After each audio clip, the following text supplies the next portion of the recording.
ឆ្នៃសំបកកេះធ្វើជាតុសម្រាប់ដាក់គ្រឿង make up គឺថាខ្ជិលខ្លាំងមែនតែនសំភារៈអ្នកនរគ្នាត្រូវមានមួយនោះគឺសំបកកេះអ្នកនរគ្នាអាចខ្វះបានទេមិនថាកេះស្អាតឬក៏កេះមិនស្អាតទេអាចយកមកកែច្នៃបានណាកេះស្នោនេះអ្នកនរគ្នាឃើញនៅតែមានតន័យអញ្ចឹងក៏យកវាមកកែច្នៃហ្មងទៅបើសិនអ្នកនរគ្នាអត់មានអាហ្នឹងទេអាចធ្វើតែកេះកតេក៏បានដែរប៉ុន្តែខ្ញុំមានចឹងឲ្យខ្ជិលទុកវាចោលក៏យកសំបកកេះរបស់យើងហ្នឹងយកវាមករៀបនៅលើស្នោហ្នឹងហ្មងទៅសពប្រហែលប្រហោងតិចតួចហ្នឹងខ្ញុំក៏យកកេះរបស់យើងហ្នឹងយកវាមកញាត់ដើម្បីឲ្យវាមមកបើមិនចឹងទេខ្លាចវាបាក់ពោកេរបស់ខ្ញុំវិញអត់ស្អាតទេអ្នកនរគ្នាឡើងបាក់ពី3កណាត់ហ្មងប៉ុន្តែអីទេអាចកែច្នៃវាបានណាហើយបើប្រវែងកេអ្នកនរគ្នាចង់ធ្វើវែងអីអាចធ្វើតាមទំហំកេះទៅតែបើសិនអ្នកនរគ្នាមានកេះទុយធ្វើវាខ្លីជាងនឹងក៏បានដែរអានេះខ្ញុំធ្វើតម្រូវជាមួយនឹងកេះស្នោច្បងនឹងត្រូវវាស់កេះស្នោយើងនឹងឲ្យស្មើហើយចាំកាត់កេះរបស់យើងនឹងតាមបើសិនជាអញ្ចឹងទេយើងបាត់ទៅអត់ស្អាតទេអ្នកនរគ្នាធ្វើតាមនឹងទៅងាយស្រួលខ្លាំងមែនតើអត់មានពិបាកទេពីដំបូងហ្នឹងខ្ញុំប្រើជាមួយនឹងកាវរបស់យើង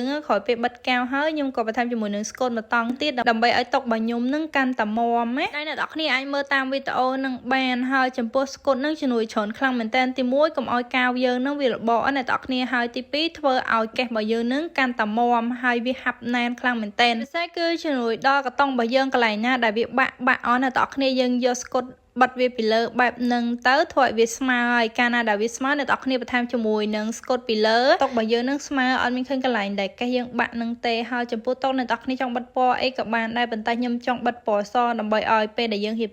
សំភារៈអីពីលើទៅវាឃើញលេចចេះអាចទេអ្នកនរគ្នាបិទស្កុតវាឲ្យពេញហ្នឹងទៅឃើញស្មើគ្នាស្អាតខ្លាំងមែនតែនហើយបើសិនអ្នកនរគ្នាអត់បិទក៏បានដែរចំពោះស្នោហ្នឹងគឺថាវាជាប់ជាមួយនឹងកៅនឹងខ្លាំងមែនតែនអ្នកនរគ្នាអត់មានថ្ងៃអីលបទេភាពចំពោះអ្នកដែលគាត់អត់ជាបិទជាមួយនឹង sticker លើតុឬក៏លើកតុងអីណាអ្នកនរគ្នាមិនបាច់ប្រើជាមួយនឹងស្កុតថ្លាហ្នឹងទេកាលណាដែលអ្នកនរគ្នាប្រើអ្នកនរគ្នានឹងបិទខុសឲ្យបិទអត់ស្អាតទេដោយសារតែស្កុតនឹងវាស៊ីជាមួយនឹងអាស្កុតដែលយើងបិទពីលើនឹងខ្លាំងមែនទេខ្ញុំក៏ពិបាកបិទដែរអ្នកនរគ្នាគ្រាន់ថាវាអត់ជាបញ្ហាទេដោយសារតែខ្ញុំបិទវាសឹងតែរាល់ថ្ងៃអញ្ចឹងវាថ្នឹកដៃឯងបើចំពោះអូនណាដែលគាត់អត់ចេះបិទក៏អត់សូវចេះបិទជាមួយ sticker អីទេមិនបាច់ចាំប្រើស្កុតនឹងទេណាតុកហ្នឹងគឺខ្ញុំបិទវាជាមួយពេញបែបហ្នឹងហើយចំពោះខាងក្នុងវិញគឺខ្ញុំអត់បិទអីទេដោយសារតែខ្ញុំខ្ជិលអ្នកនរគ្នាដោយសារតែអត់សូវមានកេះផងជាងតុកហ្នឹងវាអត់បួនស្រងទេអ្នកនរគ្នាវាមានរាងអញ្ចឹងហើយខ្ញុំក៏យកជាមួយនឹងกระดาษកេះរបស់យើងហ្នឹងយកវាមកផ្ដានហើយចាំអ្នកនរគ្នាយកជាមួយនឹងប៊ិចហ្នឹងគូវាដានហើយចាំយើងកាត់តាមក្រោយទៅបានស្អាតខ្លាំងមែនទែនហើយវាអត់យូរទេបើសិនអ្នកនរគ្នាកាត់ស្មានអីអត់ត្រូវទេគឺ